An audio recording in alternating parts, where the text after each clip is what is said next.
Good evening, ladies and gentlemen, and welcome to another episode of America in Black and White, where we tell the truth about what's happening here in the Black community and we introduce great guests that have a lot to contribute to what we can learn.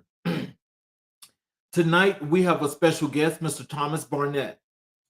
Thomas Barnett has 28 plus years of experience as business consultant, facilitator, trainer, mentor, keynote speaker, and coach of transformation and change.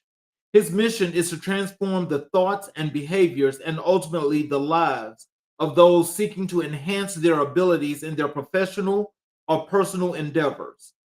Thomas is a leading facilitator or organizational change, leadership development, project management, change management, continuous improvement, cultural sensitivity, diversity and equity, belonging and inclusion, LGBTQ, IA plus, education and awareness, conflict resolution, communication skills, presentation skills, and lean enterprise. He is recognized for his work and influence resulting in effective collaborations and business success using his unique methods, the art of diplomacy and the art of influence and persuasion. Working with both corporate and individual clients, Thomas has significantly improved behaviors dealing with rapport building, positive engagement, increased productivity, elimination of production waste, empathy awareness, active listening, engaged questioning, emotional intelligence, and time management, and more. His breadth of experience touches many types of industries and disciplines, including manufacturing and distribution, healthcare, higher education, banking, sales and marketing, retail, call centers, federal and state and local governments, and technology. His individual clients range from corporate executives to medical doctors. Some of his engagements include Bayer Corporations, Facebook Meta, Farmers Insurance, General Electric, Kia Motors, University of Arizona, University of Chicago, U.S. Government Services Administration, and United Airlines. Ladies and gentlemen, I introduce you all to Mr. Thomas Barnett. Hi, hello. Hey, welcome to the show. Thank you. Thank you. Thank you so much for that introduction and thank you so much for having me here today. I'm really excited. Most definitely. So are we. So, is there anything you'd like to add to your bio or anything you want the audience to know before we get started? Well, the only thing that I would add is I grew up in I'm from Georgia, born and raised, middle Georgia. As a matter of fact, Fort Valley is the city that I was born and raised in, Peach County to be exact. And I also have a music background. My mother was a music teacher and she had her master's in music education. And she and my three older sisters and I, one of the things that we were all required to do was sing, play the piano, and one other instrument to live in that house and go to church every Sunday and sing in the choir. So I grew up singing in many different church choirs because my mother actually played for three different churches. I used to sing in high school. So singing and performance is a huge part of my life. That's not in the resume that you have, but that's the only other thing that I would probably add. I grew up in the South. Singing and playing instruments and being a part of music has been a huge part of my life that I would be remiss not to mention at this time.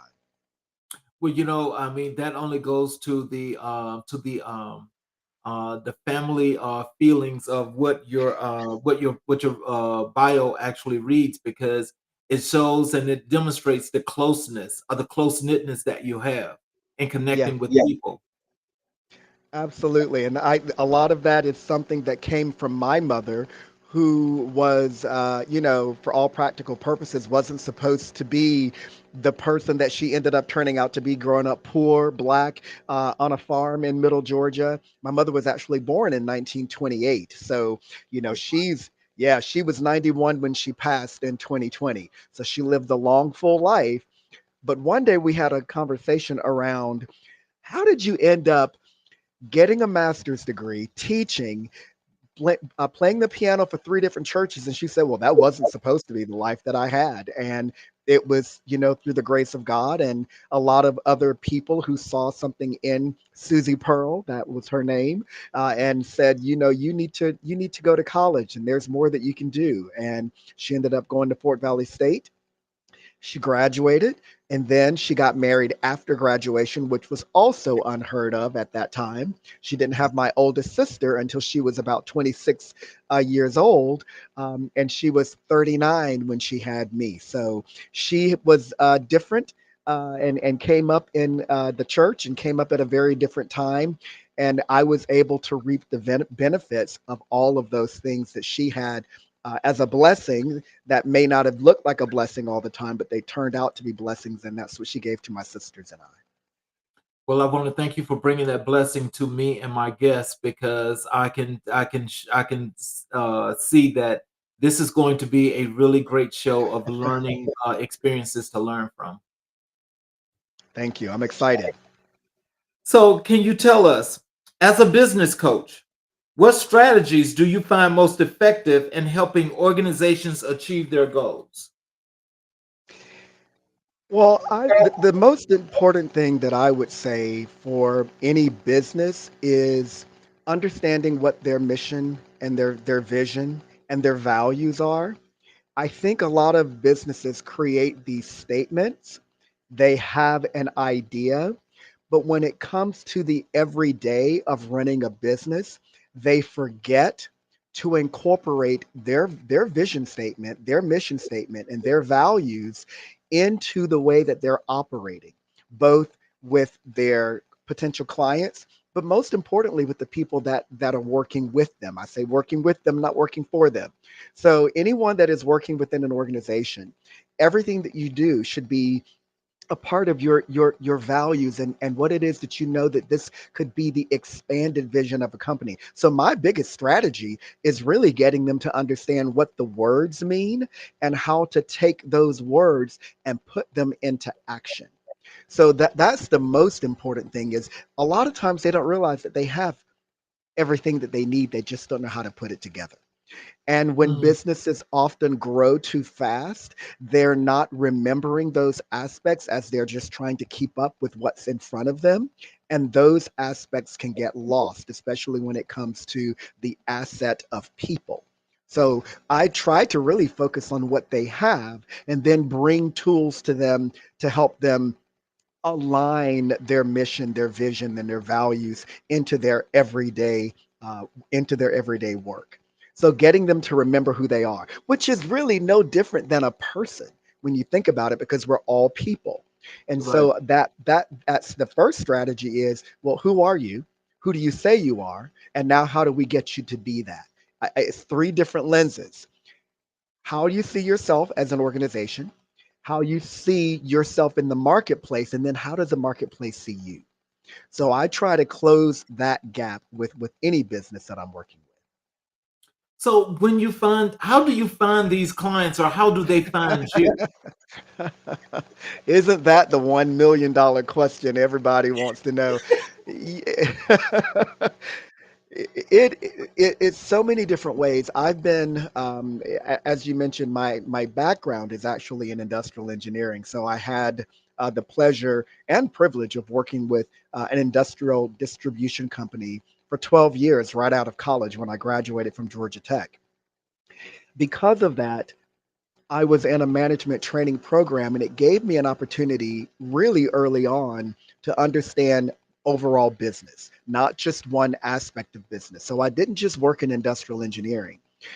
So it gave me a feel for accounting. It gave me a feel for marketing, for sales, for customer service and relationships with other businesses. And it also gave me an understanding of distribution and warehousing and how to keep track of inventory and developing software systems and so many other things that I probably wouldn't have had a chance to do, including human resources. I was a liaison at one time, recruiting for the management program when I was working there while I was in a managerial position at the same time.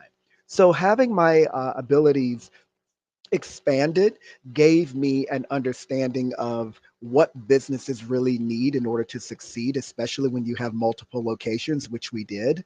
And then after 12 years, I said, I want to go into consulting and see what more I can do, both with businesses and with leaders, because leadership development and employee engagement is also a huge part of what I do. So how do I get clients? Well, I think the biggest thing is I have a lot of people that I've been connected to over the years. So networking is always important. And then showing up and doing great work with great clients who can then refer you to other clients.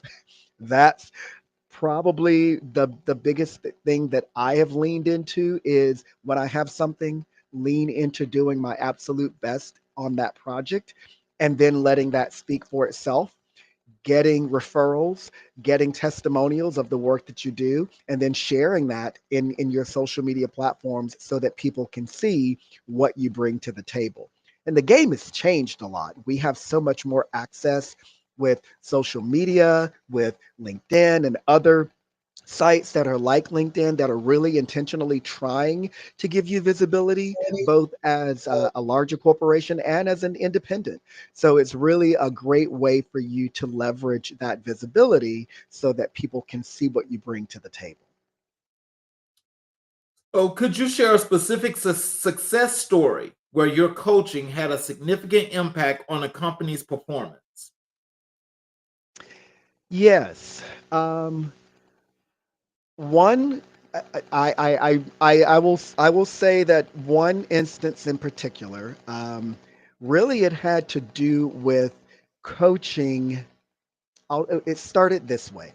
It started with me being brought in to help with an employee resource group that was struggling to be organized in their ability to get leaders to see what they needed. And it was the Black employee resource group for a particular organization. And they had several hundred members. And it was a matter of trying to figure out, well, what's the best way to set them up for success? And what ended up happening was it was a strategy of saying, how can we, around diversity, equity, and inclusion and access, give them an opportunity to get all of the things out that they needed in terms of what hadn't been going well, but at the same time, have a strategy of this is what we need in order for diversity to be celebrated and understood more here in this organization, or equity, or access, or inclusion. So, what I did was I ended up creating different groups. One group of 10 people that was going to talk to the president of this company about diversity, sharing one story of where they had not been celebrated around their diversity. Same thing with equity, same thing with inclusion, same thing with access, 10 people only, and we practice. But not only that, they work together to come up with what are the strategies that this individual needs to know so that we're not just venting about what doesn't work well, but what is it that we can give them to say, these are the things that we know that we need in order for this organization to have better success with DEI and access. So once those meetings were put together and the individuals had a chance to practice, and I gave them feedback on how delivery. A lot of them had never done anything like that before. When we had these individual meetings with the president, a 1 hour meeting over a month's time with each one of these different strategies, the president was so impressed with how it was delivered, how it made sense, it was understood. They were even given rules of engagement. This is for you to listen and take notes, not to guarantee anything. This is for you for the first time to really listen to what's being given to you. So, my job was to make sure that what was being delivered could be heard by this individual. Um, and it worked to the point of them saying, I want you to coach me too. So that turned into a coaching opportunity beyond those strategic sessions. Point of it is, all of it works together. I feel like a lot of companies want to take shortcuts when it comes to their success. It's a both and approach. There's so many things that work together if you give yourselves the opportunity, the organization the opportunity to lean into them. So not only did we have strategic sessions around what can we help other leaders understand around DEI, the leader said, help me be a better leader so that when I am being an ally for these individuals, I have the right understanding because I don't know what I don't know. And so having that vulnerability is extremely important too. So creating that space for the president to hear and not feel like finger pointing was happening, and for the people that were in the employee resource group to be set up for success so that they would go into this meeting with someone in that position and get them to actually hear them. So that's probably one of the most significant ones that really helped me understand how much more is required for the success, because it's all those things that make a difference, and companies have to be committed to that. So did they wound up implementing the actual policy and the training that you gave them to go going forward? Well, a lot of it, they had a lot of things in place. So a lot of it was more of how can you get other leaders on board with the things that were already in place? Because Mhm. if they're not on board, then it just falls on deaf ears. And when people are doing the work, they're not believing in it.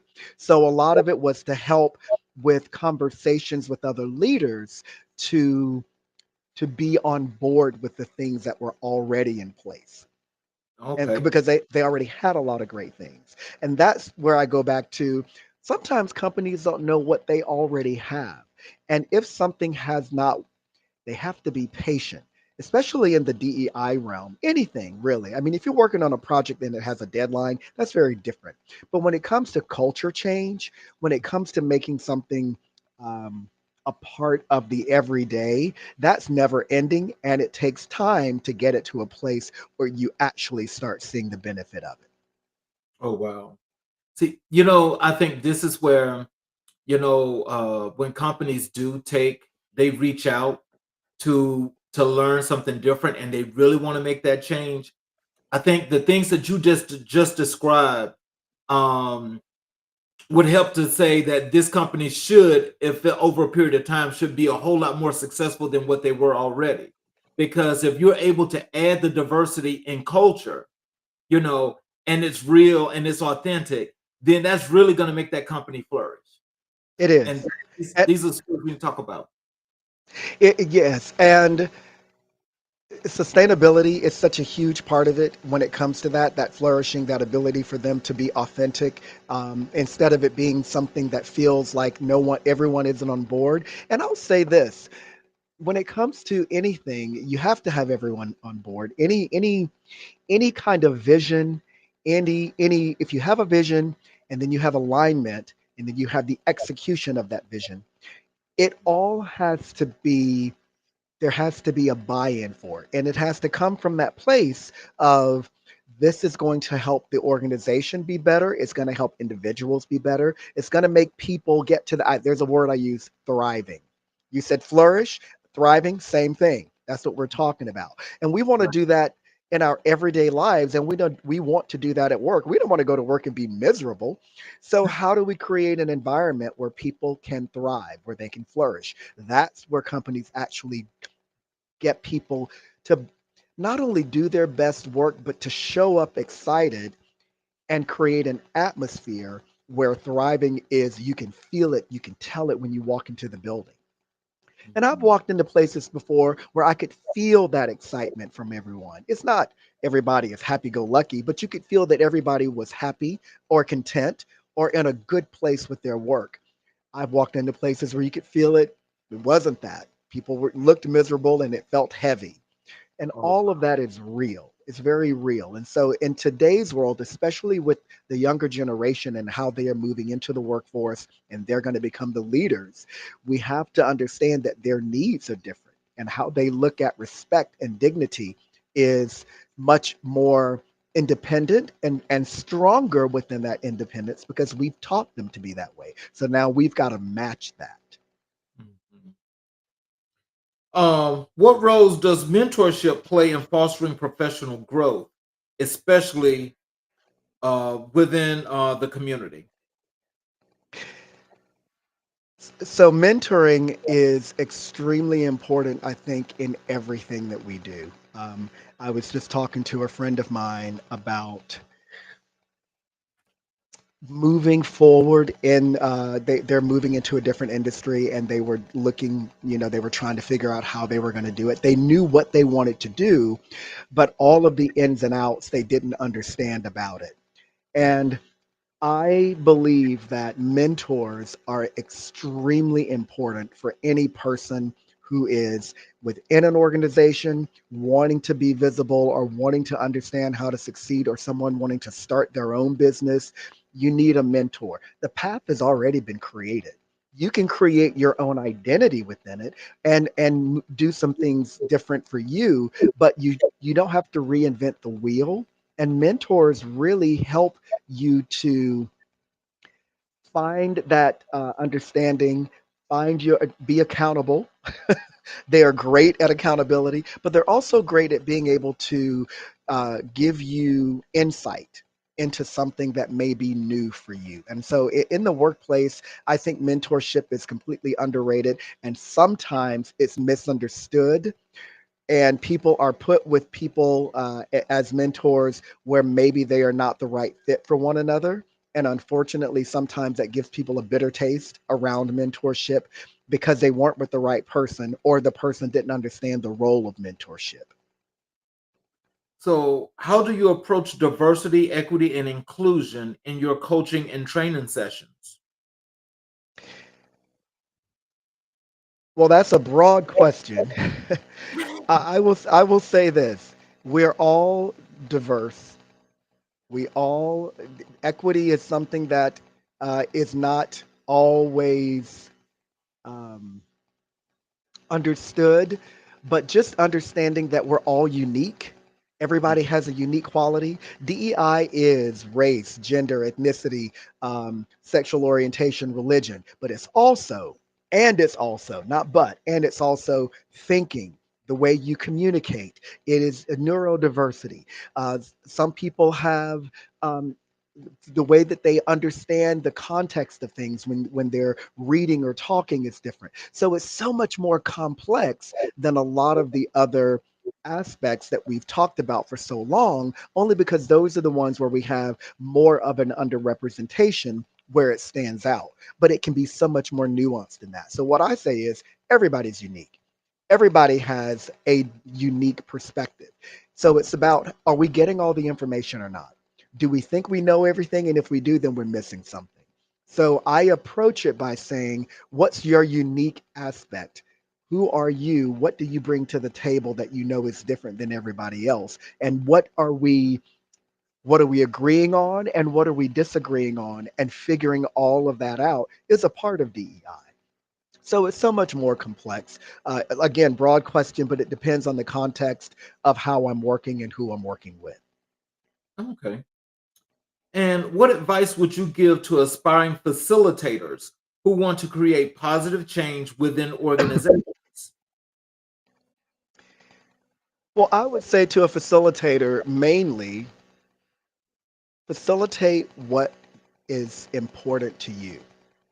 And what I mean by that is, a lot of facilitators work for organizations.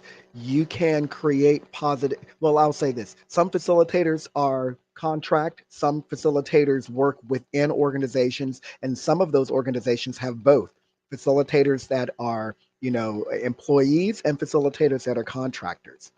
I believe that it's really important, if you are a employee and a facilitator within an organization, that you're holding the organization accountable for true teaching, for true connection, for authentic, real, important things that people are going to be able to put into practice. There's so much that people, I think, forget when it comes to adult learning, that we try to include too many strategies or too many tools, and not everybody needs the same tool. So facilitators have to look at material and say, for these people in this department, this doesn't make any sense. Here's what makes sense for them. Don't overwhelm people. Give them something simple that they can put into practice. Good facilitation and good design of facilitated material does that. So the main thing I would say is facilitators lead with your heart, be authentic, know what works for the people in your organization, and get the design of material to be structured in a way that it makes sense for people to understand and put into practice. If people hear stuff and it means nothing, and they're like, there's too many examples of what to do, and they don't know what to do because of that. Because I've been in classes where it's like, we're going to give you another tool and another tool and another tool. And I'm like, this is too much. And I don't like any of it. And I don't know which one to use. So we're just going to tune it all out. Can we get this over with so I can get back to work? That's what ends up happening in a lot of these classes. So we need to pare that stuff down, give them practical application of how to do it and practice in the room, make people uncomfortable when you're facilitating, make them do it in front of you, because that's how people learn. They don't learn from telling, they learn from doing. And facilitators need to remember it's more about them doing than you telling. Wow, I like that.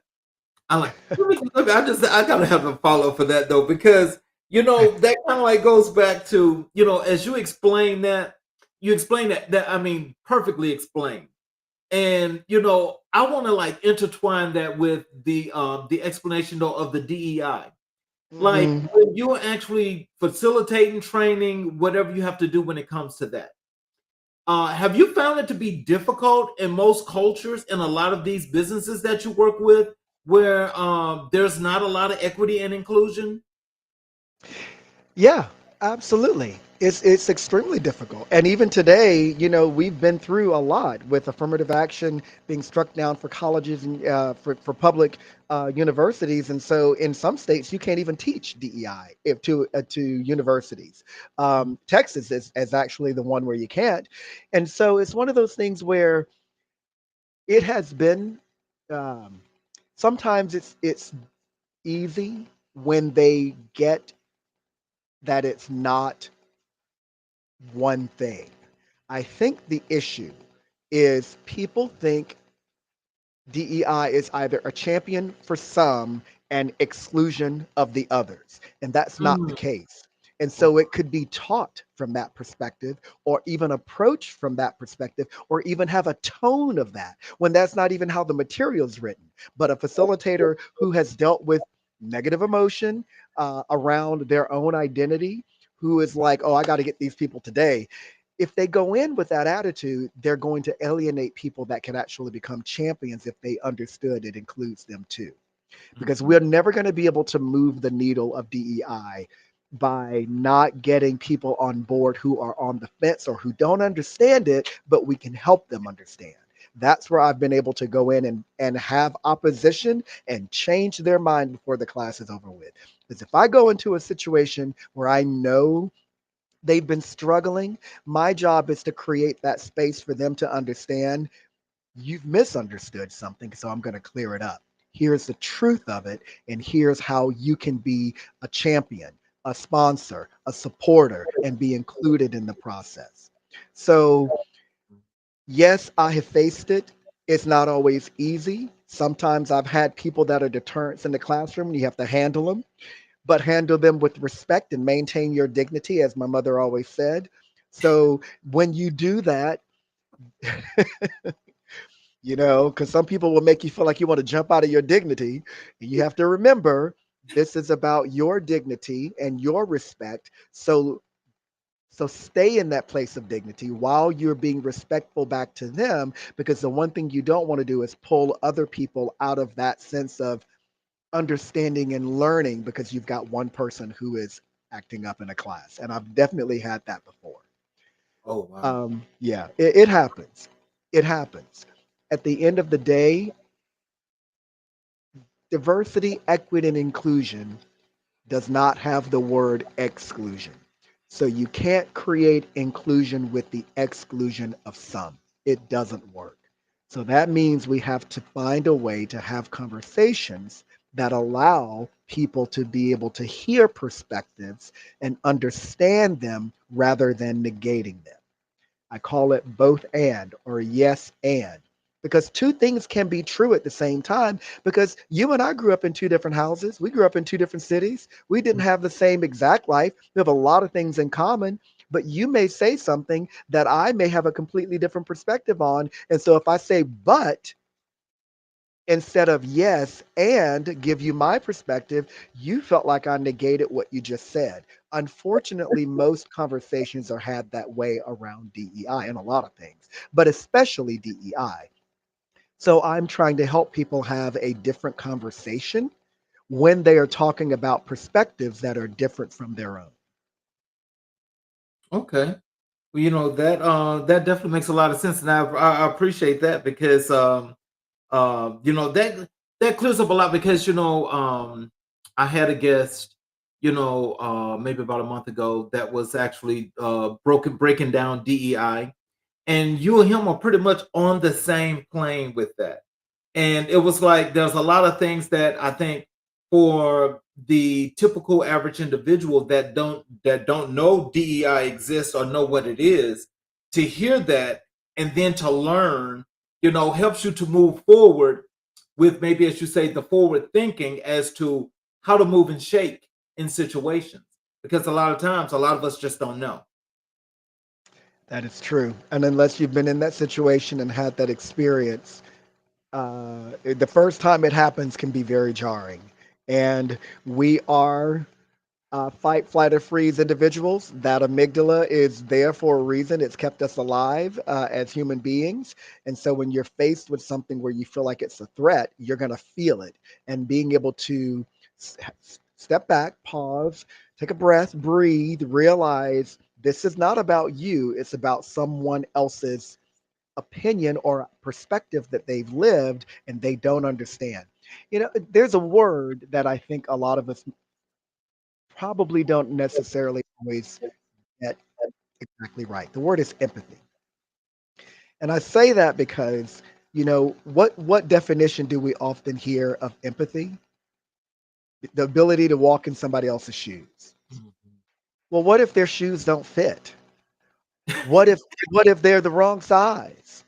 And I have been saying this for years. I can't walk in somebody else's shoes.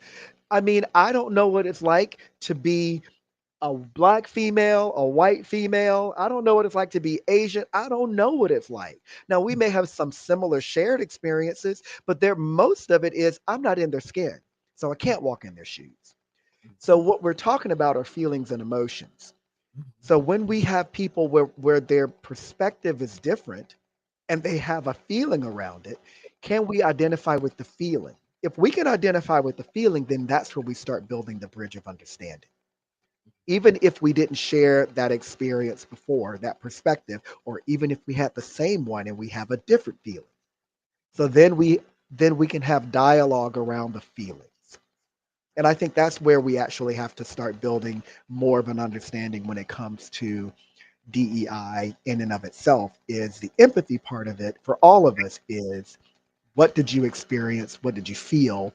I know what that feels like. Talk about that. In your experience, how can leaders effectively communicate during times of organizational change? I think part of it is ensuring that there is transparency in communication and leadership during organizational change. Change is going to happen. Change has to happen in order for businesses to stay afloat, for organizations to transform. It's interesting. There's a difference. A lot of people think of change and transformation as being the same, but they're a little bit different. Um, Sometimes changing can be, changing an idea or just changing a direction of something that you're doing. But transformation is even more so. And a lot of organizations actually need to make transformations rather than just change because change may or may not be sustainable, but transformation is. You come to the other side of it. And so when you are going through anything like that, I think leaders have to be transparent, they have to be authentic. And I also believe that leaders have to take a very unique approach to communication. They have to realize that people are wanting to buy in. Some people's personalities are afraid of change. Some people embrace change. So you have to know the people that you're leading and what where they are in that understanding of change or comfort, and be able to meet them where they are. Mm. I remember when I was working for the first company I worked for, McMaster Car Supply Company, we changed all the time because when I started, there were only 20 employees or 30 employees, and it grew to hundreds before I left. So we were constantly changing. Systems was changing, were changing. We were adding more and more products to our inventory. A lot of things were happening inside the office and out in the warehouse. And so change was constantly happening. Creating a system to where people know about it ahead of time, they're prepared for it. You've got a system in place for how people learn what the new change is going to be. They get to practice it so that when it happens, they're not caught off guard. Because people's biggest fear around change is that it's going to cause them to fail. And Mm. failure at work means you're affecting their livelihood. Oh, So yes. if you can get over that fear with them by meeting them where they are, this person doesn't like change, this person does, creating a system so that change in and of itself, and it does, there are change models for that reason, but you follow it. That's what helps leaders be more effective. What motivates you to continue mentoring others after 28 years in this field? Huh. My passion is people, what is their purpose, and the process to achieve that purpose. Now, that could be for many things. Individual coaching, group coaching, facilitating, keynote speaking, I don't know, singing, whatever. What motivates me to not just be a mentor, but to be an impact with people is we all we have. And I feel like we haven't been getting it right for such a very long time. And and I believe that God has put us on this earth to understand what unconditional love for another human being truly is, and I think we're failing.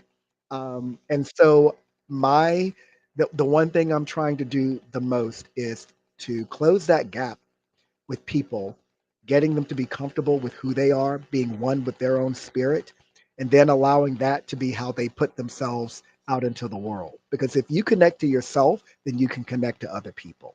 So in my mentoring, in my coaching, in anything that I'm doing, I'm always trying to say, how can I help people be a better version of themselves individually so that that can allow them to then connect with other people and make stronger connections overall.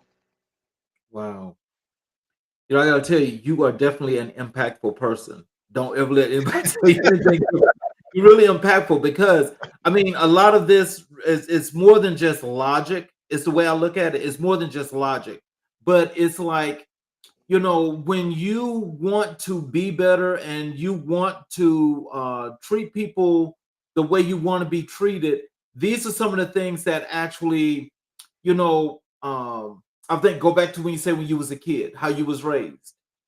Those Mhm. are values that were instilled in you, you know? So it's like it's something that's just natural and innate, but it seems like a lot of this has like dissipated. It's gone somewhere.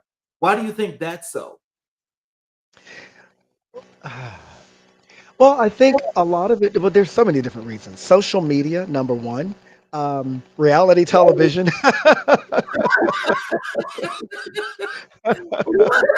Let's blame that. Reality TV, just acting up for no reason and getting away with it and getting paid a little bit for it and getting fame for it. You know, Okay. it has changed. It's there's more than that, obviously, but I think we have so much at our disposal right now. There's so much information, so much we can see the world fast. We can see around the world instantly. I mean, you can follow people that are in other countries on any social media platform and know exactly what they're doing all the time. So we have information that's coming to us much faster. We have visibility much faster. We have we've had generations now where the reality of life has been exposed in a way to now it's scripted. It's not even real. So we've got this mixture in our brain, and unfortunately for a lot of young people, that's all they know. And Mhm, so when they are perceiving themselves through the eyes of other people, they're not necessarily looking at themselves and understanding who they are for their own value and own worth, because everything around them has been shown to them. This is who you should be, and how quickly it is for people to start developing a sense of identity based on what's outside of them rather than what's on the inside of them. So mhm, I think that part of it has been because of that self identification and that truth of who you are without any other noise.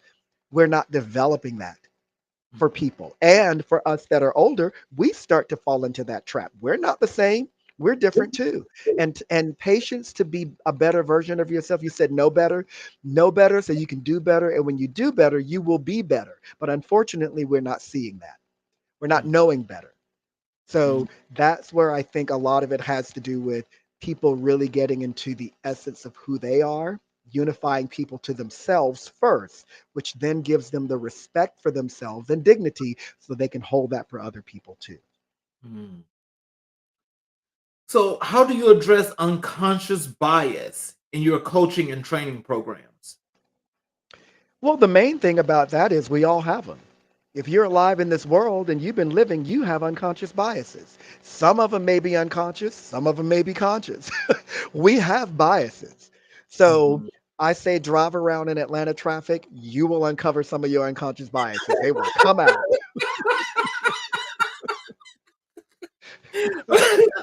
Ooh, ain't that I the tell truth? Ain't I that the tell truth? I tell people in my class all the time, if I am struggling with my unconscious biases coming out is when I'm driving around in traffic in Atlanta, Georgia, and they all get it anywhere. So we all have them. That's the thing. We can't look at unconscious biases and say that they're all bad either. Again, going back to fight, flight, or freeze. Well, when you Mhm, have a repeated message that you've seen over and over and over again, that message becomes ingrained in your brain, and our brain likes patterns. mhm, Patterns is what keeps us alive. Case in point, you've had a long day at work, you work in an office, mhm, you get in your car, and all you want to do is relax, get some air flowing, and get home. But do you think about how you're driving home the entire time? Are you thinking about the day you just had? Your car gets home, but you're not conscious the entire time you're driving, meaning you're not thinking about every turn and everything. Your brain just knows what to do and how to do it. You're not even thinking. Well, that's unconscious. It's mhm. conscious but unconscious. Okay, And so if okay. we have an experience where over and over, or we were taught something over and over, or we heard it from our parents over and over again, sayings that our parents would say, teachers, ministers, community leaders, things that we've seen and heard over and over again become a part of our unconscious biases. That doesn't make all of them bad, but it doesn't make all of them right or true. That's every living being in the world. I address it by saying we all have them. The key is where are they getting in the way of my ability to see more with people who are different? So if I see a group of black guys walking down the street, what do I think first? And why do I think that? Or do I look at them and say, oh, that's just a group of these guys or that guys? Or do I see something that's going to be a threat first? It all is a matter of what you're used to seeing. So Mhm, not all of it is true, but you have to catch it. But we all have them. We all have them. I could look at a white guy getting on the plane and he's approaching me, and I think, oh, this is going to be a terrible ride. I don't want him to sit next to me. And my brain is like, keep walking, Jack. But then they sit next to me and turns out to be an incredible conversation. And that happens every time. But that doesn't mean that my unconscious bias doesn't immediately say, keep walking. Right. That's how I address it, truthfully. What leadership skills do you emphasize when working with clients?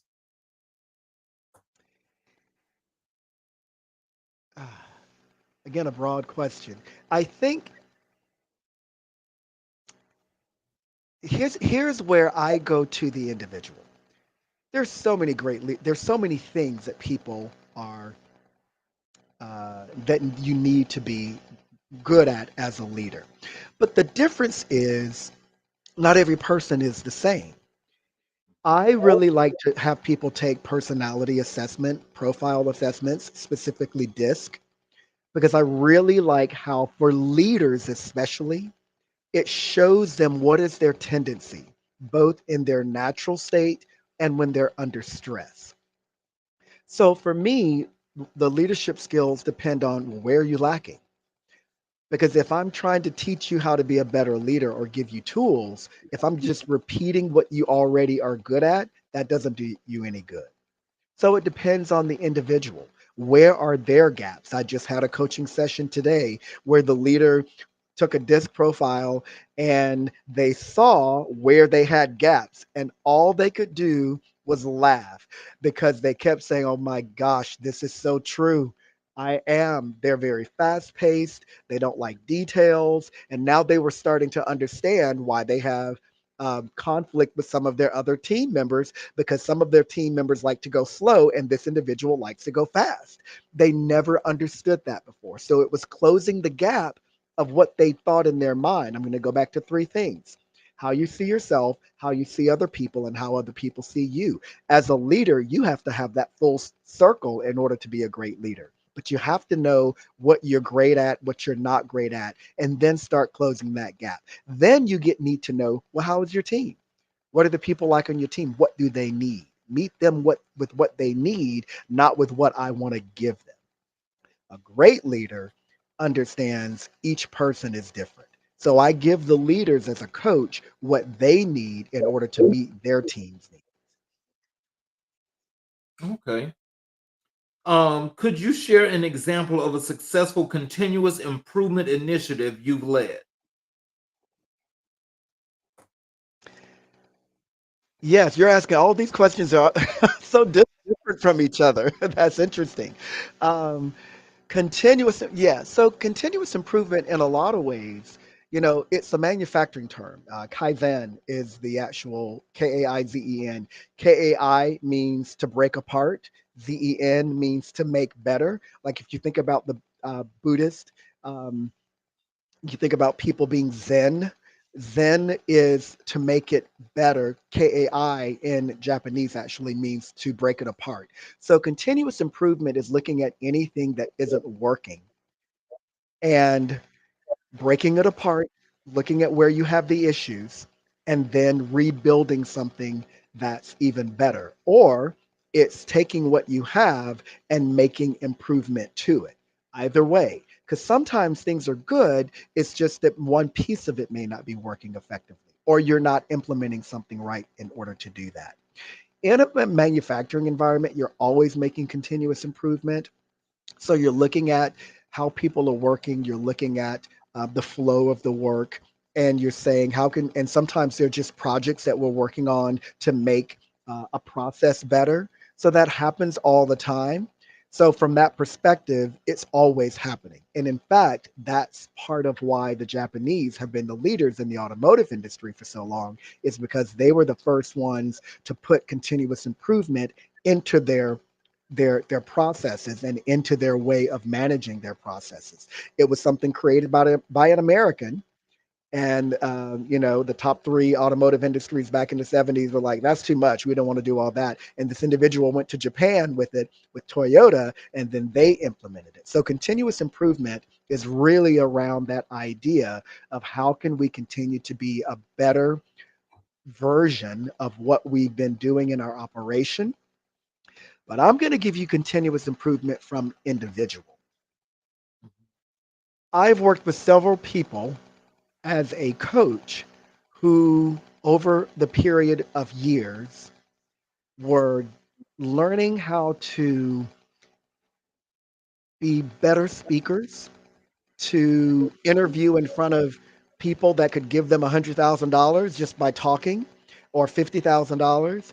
And a lot of it was around just how do you connect to the best of yourself know who you are, and learn the skill of communication, the art of communication in a way that you can inspire people, you can make them believe in your message, and you can make them believe in your ability to have an impact. That takes time. And the work that people have put into that ability to learn how to communicate effectively, the art of diplomacy, the I call it, that ability to influence, impact, persuade, and give people something that is really going to be important for them. That's the where continuous improvement for me in individuals that I hold most dear. When it comes to just manufacturing processes or putting something in place, that part of continuous improvement is project based. And to be quite frank, it's easy. It's not as exciting. But for me, it comes with individuals putting into practice and holding that gain of their ability to be a better version of themselves. And then years later, I get a message back from them. I'm about to interview for a job within my organization, and I haven't interviewed in 10 years, but all I keep hearing is you in my head giving me all those coaching tips that we went through for years and years and years. And literally, they get the job every time. I can give you 10 examples of that. That's the continuous improvement that I hold more dear because it was very individually based. Mm. So let me kind of like jump a little bit over here to the left. Can you tell us, like, with all of the skills and the things that you bring to your clients, um do you get the opportunity to do any of this work, or do any workshops or seminars within your community where you can train people on just things for the betterment of their lives? I have not I haven't done it. Well, I will say I did do a seminar last year that I created myself, and it was for women, and it was on women's leadership, really looking at how we can start elevating that conversation and really helping women to and helping men, really helping men to understand that with 50% of the population being women, that only a third of them being in key leadership positions, especially Fortune 500 CEO positions, that we've got to do better and how to bridge that gap. But it is one of the things that with my company that I am planning to do is to really create that space for the community to really have a place to learn, to grow. I've been asked to be on a board to help support an initiative like that. I actually will be going to Victories, which is a men's group in Chicago that does work to help underprivileged men, and there it's a mixture of all different kinds of men in this group. And I'm actually doing a talk on the binaries of manhood in September with this particular group in Chicago, which is a community-based group in the Chicago area. So I'm moving more into that because I know that there is a need for us to elevate each other and elevate these conversations and these skill sets because I think that's part of the issue with going back to why are we not as, I don't know, respectful or cordial or however you phrase the question earlier. I think part of it is people, it's not, I'll say it's an identity that's been forged in a lot of things outside of people, but also giving them an understanding of ways that they can connect to themselves that will make them feel more empowered from that essence of themselves rather than it being from something outside of them. So those skills and those tools are a huge part of the work that I will continue to do so that people can really build themselves from the inside out. And I think you're right. Uh, Doing more of that in the community is something that I've been working on over the last year. What impact do you believe mentorship has on community development? Well, I think that's part of the, especially in the Black community, we've got to, we are now, I think we're just now starting to see where we need to have that be a part of our, let me rephrase that. We've been trying to do it for years. We get on it and then we fall off of it.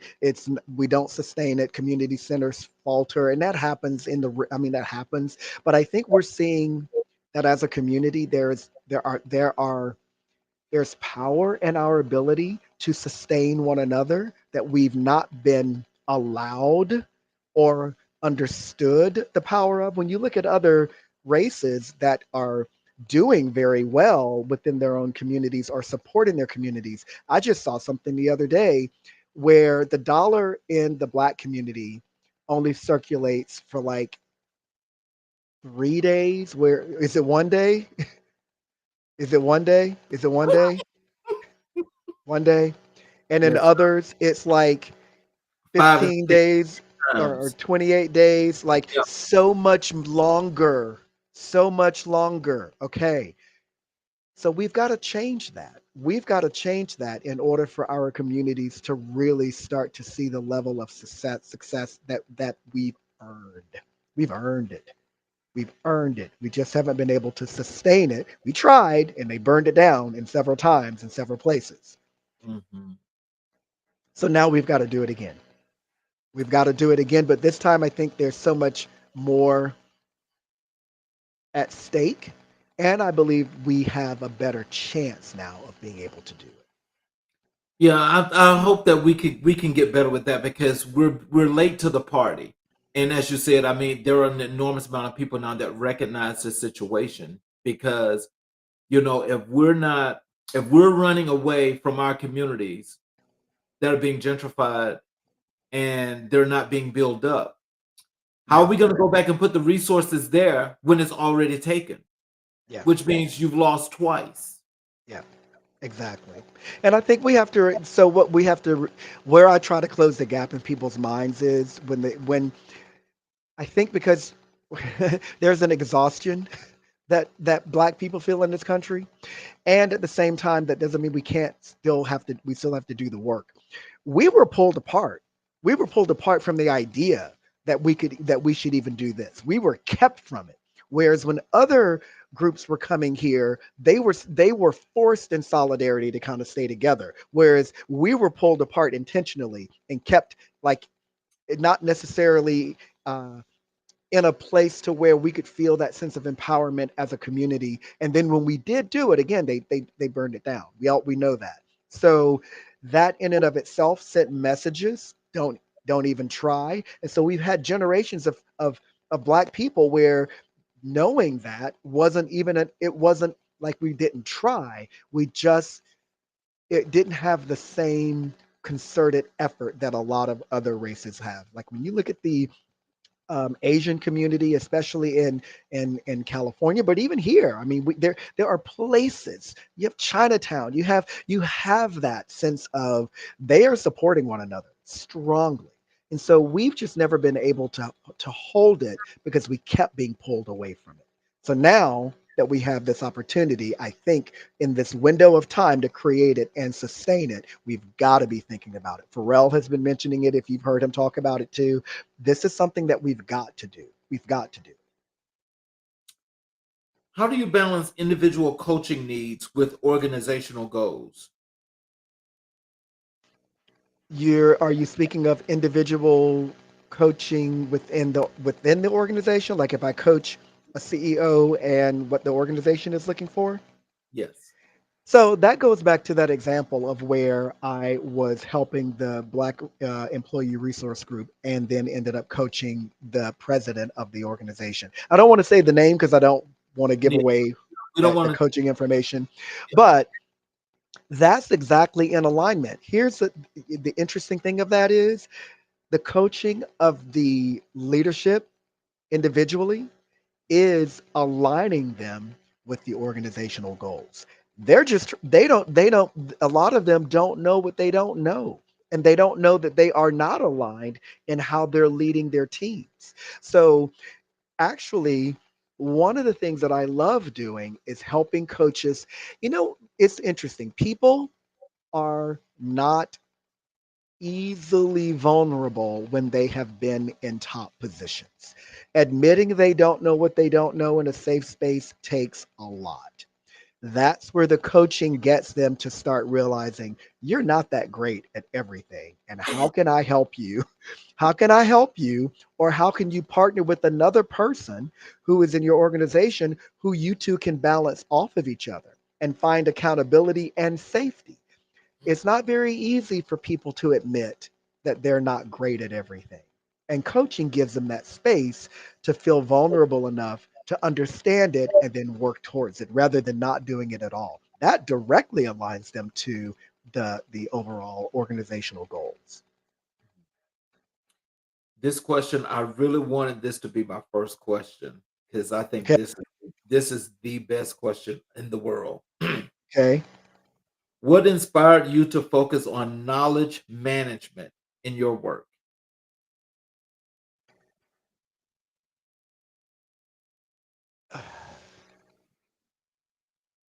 Well, I will say when you think about people, I think it's really important for us to operate from, well, there's two things: facts, critical thinking.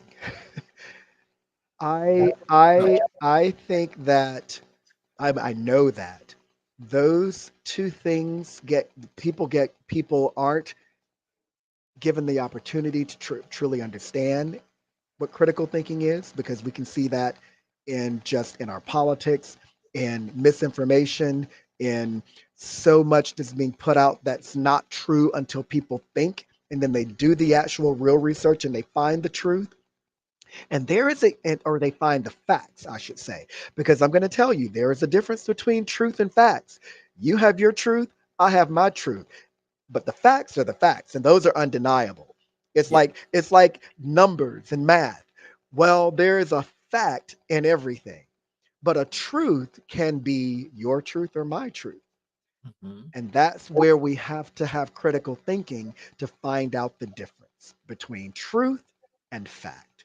So when you're dealing with people and managing systems and processes and creating strategies and change management, or looking at a vision and then how you're going to align people with it, and then how you're going to execute it, then how you're going to sustain it, you've got to operate from fact. That's what's going to give you the best outcome. It doesn't mean there isn't a place for truth, but the more you have critical thinking to drill down to get the facts, the better the outcomes are going to be. Mhm.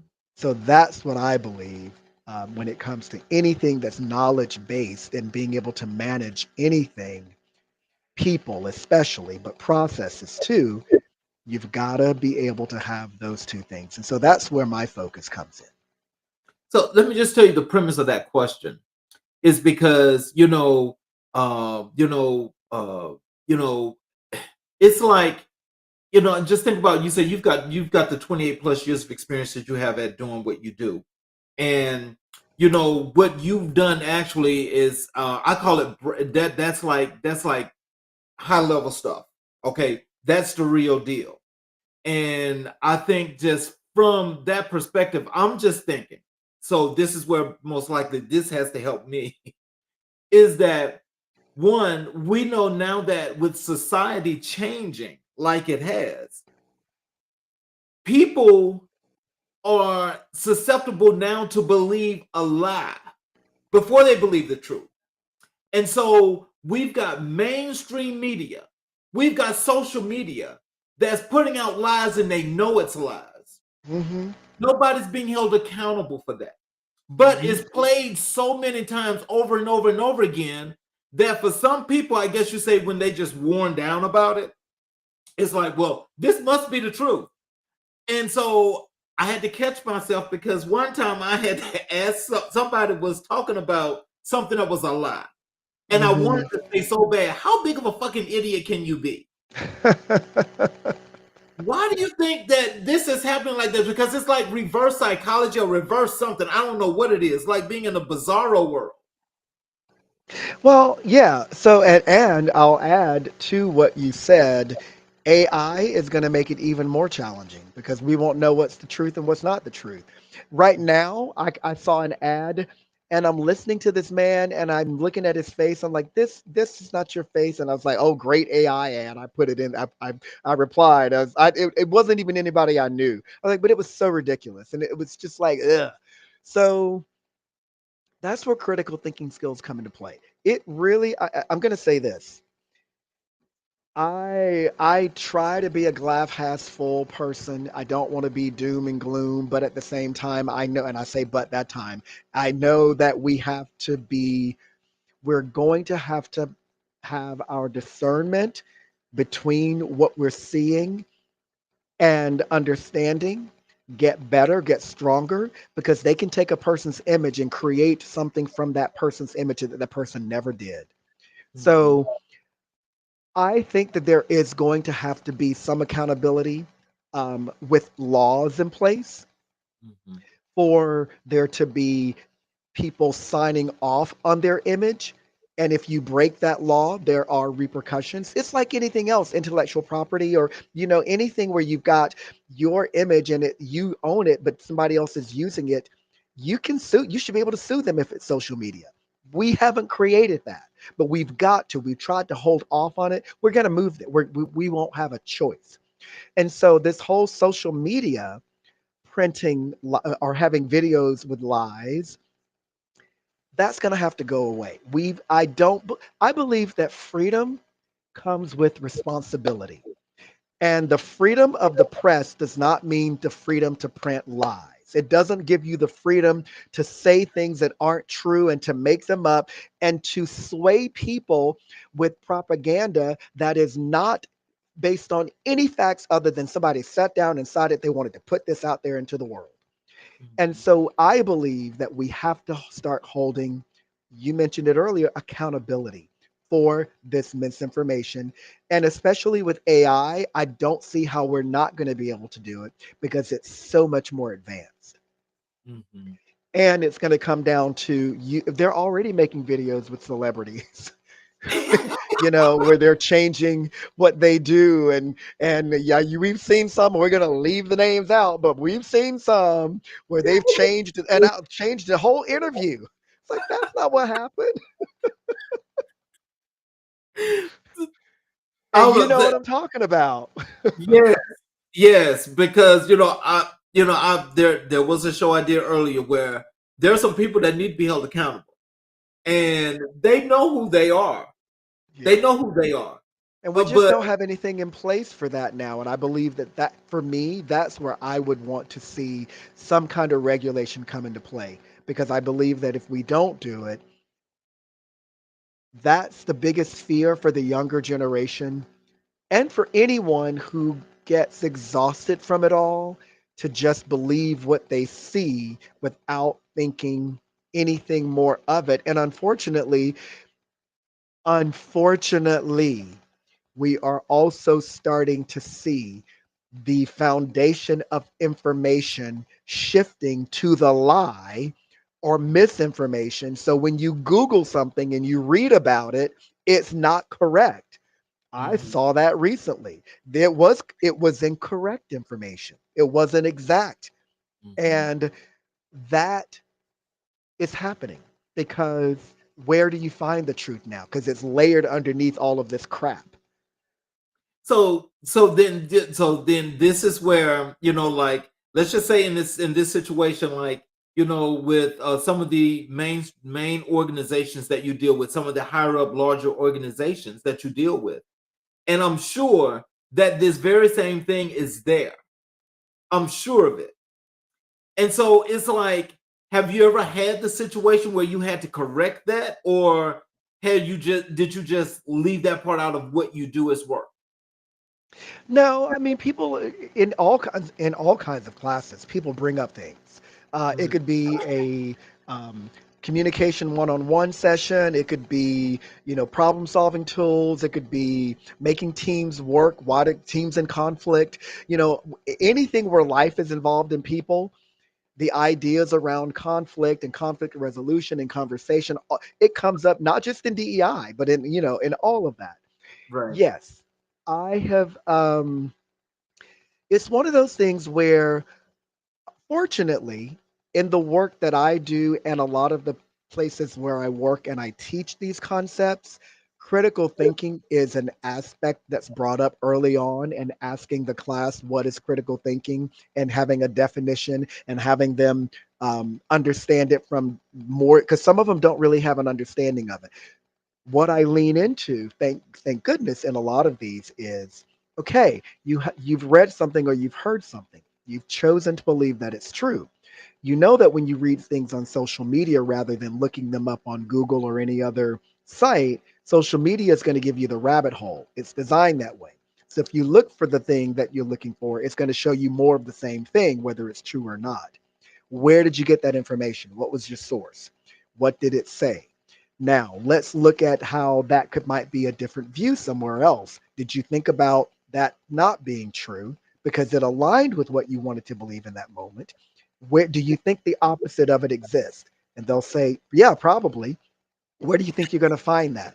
And so I go through that conversation with them to try and help them understand that there could be a different opinion. So I use the yes and approach because, again, the yes and or the both and means two things are true at the same time. It doesn't mean that both of them are factual. It means that's what I said earlier. That means that they're both true at the same time. Where did you get your truth? One is based on fact and one is based on conjecture or lies. So then we have to get them to see where the truth is, where the facts are, so they can alter that. But you're not going to get it just by telling them. So I help them do that discovery. What steps can organizations take to create a more inclusive culture? Yeah, these are broad questions. the, the, every organization is different. So you have to really meet them where they are. I think the biggest mistake that we made after Mr. George Floyd was murdered and all of the people around the world saw what black men actually have been talking about going through in this country as a real event, as a real something real, and sharing our stories of, yeah, I've been pulled over for no reason in somewhere because the car I drive or where I was. I've had it happen to me and sharing those stories. I get to that because I say that because when Mr. George Floyd was murdered, I believe that a lot of companies wanted to do the right thing, but they didn't know how and they didn't know how far they needed to go. So they checked the box. They just did something and checked the box and kept going. Well, that just made the people who were already upset pissed off, and the people who felt like, yeah, we had diversity training, like, okay, let's keep going. But that doesn't change anything. Sustainability with inclusion requires a transformation in your mindset, in your heart, and in your culture and your behavior. When you know better, you'll do better. When you do better, you will be better, meaning your beingness, how you are every day, will be better. You're not going to get there by checking a box. So it depends on where the organization is, and it's a journey. It's not a one stop shop. Not everything fits every organization. And if you're trying to give every organization the same kind of class, that's crap. They don't they each need something different. Now, some of the ideas may be the same, but how you approach it needs to be the way the organization needs. And they have to commit. If organizations don't commit to multiple trainings for every employee to understand that you are a part of inclusion, that belonging and thriving is every employee's right. And if you have a business resource group, invite people of other races to come and listen so they understand what Black people go through. So they're not just guessing, and then maybe they can share where I feel like this or I feel like that because of, I'm a new person, or I live in a different part of town and I don't feel like, some of the people I work with live in this area and I feel like I don't mix well with them. Those things happen at work, and it actually is a part of the inclusion factor. So inclusion is so much more than just the things that we focused on. So we've got to broaden it to get everybody into the idea of inclusion so that everybody can feel like they're part of the solution and not everybody is included right now in that process. That's why it's not working. How do you approach leadership development in diverse teams?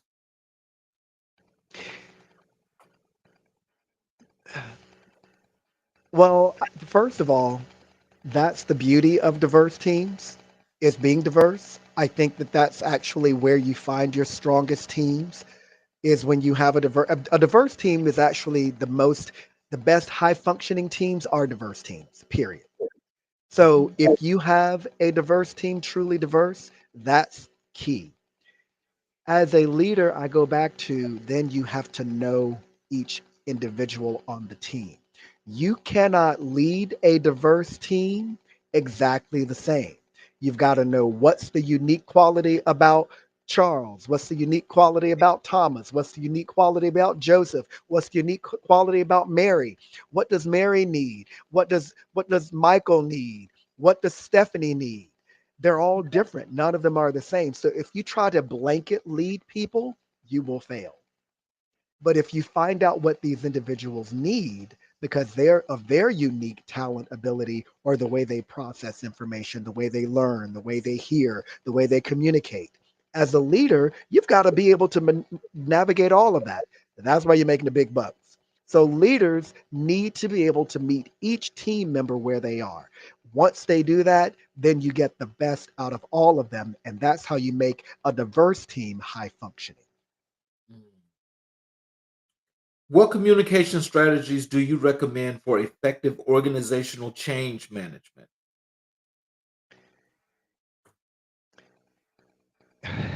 These are in-depth questions that are not that easy.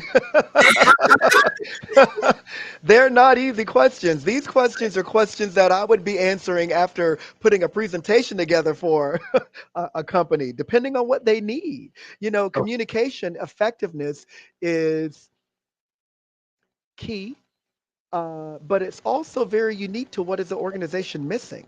Um, Repeat the question again because it's a very broad question. what communication strategies do you recommend for effective organizational change management?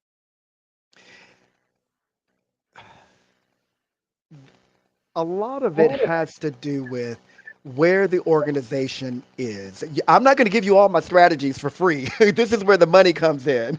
Oh, just overview.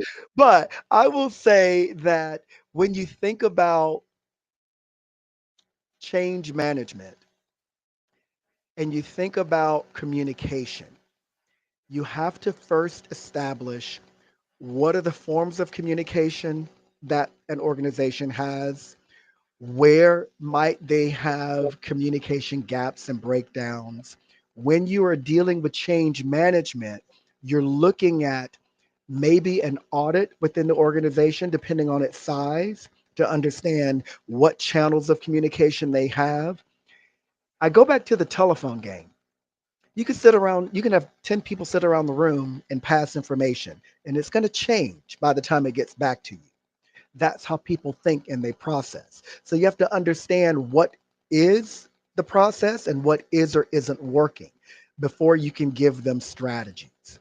All of it really depends on what they need and how it's going to help them. So an audit is the first thing I do.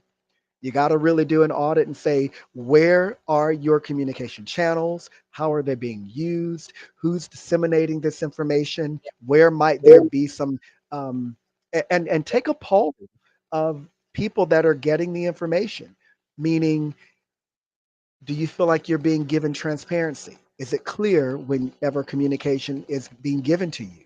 What are the hybrids of different ways that communication is coming to people? Is it through their computer? Is it on their phones? Is it on their um, laptops or their iPads or whatever they may have? Because a lot of companies use different things, and so a lot of it depends on an audit.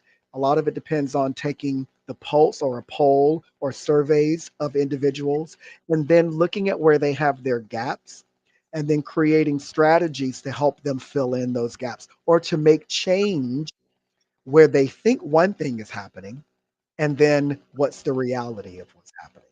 So a lot of the strategies depend on where are the gaps. What are they Mhm. where don't they know they have gaps and how do you start to fill those in? What makes sense for that organization? Okay.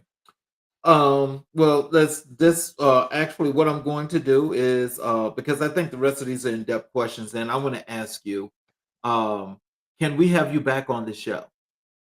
Absolutely. I would definitely appreciate Absolutely. that.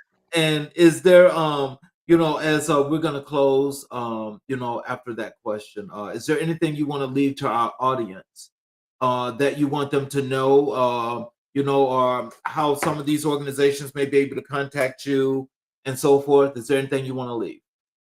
Yeah, I mean, so first of all, thank you so much for having me. I have really, really enjoyed it. I think that at the end of the day, um, I would always want people to know that you're people first. Um, Someone mentioned earlier about corrupt organizations and upper management. I can't change the entire world in one swoop, but I can change individuals one person at a time or groups of individuals at a time. You have to start somewhere. As someone said to me a long time ago, you got to start somewhere. So give each other grace in the process of getting better, because again, better never stops. My mother said, you can always get better. Nothing happens overnight, and sustainability takes work and practice. So we have to be patient in the process of giving ourselves and other people grace. That's the only way we're going to get better. And that's the only way we're going to be able to hold the gains, as I say. Hold the gains. If we make gains, how do we hold them? We remember, we practice, we don't let things fall by the wayside. We keep being vigilant in what we want to see be the difference that we are living. We want to live it, we want to feel it. We have to remember that. Mhm. Stress makes us do all kinds of things. We're inundated with a lot of information. A lot of it isn't necessarily good. So I'm very mindful about what it is that I let myself uh, see and hear and believe and fall into, and I keep moving forward in positivity as much as I can. So grace is the best thing that I can say. Give it to yourself, give it to other people. Be discerning at the same time. Don't give people what they don't deserve, but at the same time, give them respect and hold your dignity in the process. So that's the main thing that I would say. It's a And lot. so what if there's some organizations that are watching? Yes. How do they contact you? Yes. So they can contact me by, they can reach, my name is listed here, Thomas Barnett. That's my full name. They can reach me at thomas@thomasbarnett.com. Very easy. Just make sure there's an E at the end of Barnett. Thomas@thomasbarnett.com or info@thomasbarnett.com. Both of those come directly to me. And I am revamping my brand. So if they join me on LinkedIn, you just look up Thomas Barnett. There's a big, pretty picture of me smiling, so you can't miss it. Same name. And I will be on that page announcing the business name and the rebranding, so people can see all of that. But LinkedIn is a great way, or they can email me directly at thomas@thomasbarnett.com. Well, I'd like to thank Thomas for giving us some of his time and those wonderful, wonderful coaching and teaching moments that he gave us. I'd like to thank each and every individual that watched us tonight, and those of you that are watching on the YouTube channel. I would love it if you would please hit the subscription button, hit the notifications button that's underneath. So each and every show that we do, you will get a notification that it's done. In case you do miss the show, you can go back and you can watch it anytime you'd like. Again, I'd like to thank you all for spending some time with us tonight. I'd like to thank Mr. Barnett again for giving us a lot of knowledge for what we all should need and use in life. And as he said, he would be back on the show again. So there's more information that we'll be able to understand. And for those of you that are continuously watching the show, please remember to tune in tomorrow. Instead of 6 tomorrow, we will be on at 6:30 p.m. Eastern Time tomorrow. So please tune in tomorrow and watch the wonderful show that we have. Thank you again for your time, and you all have a great evening.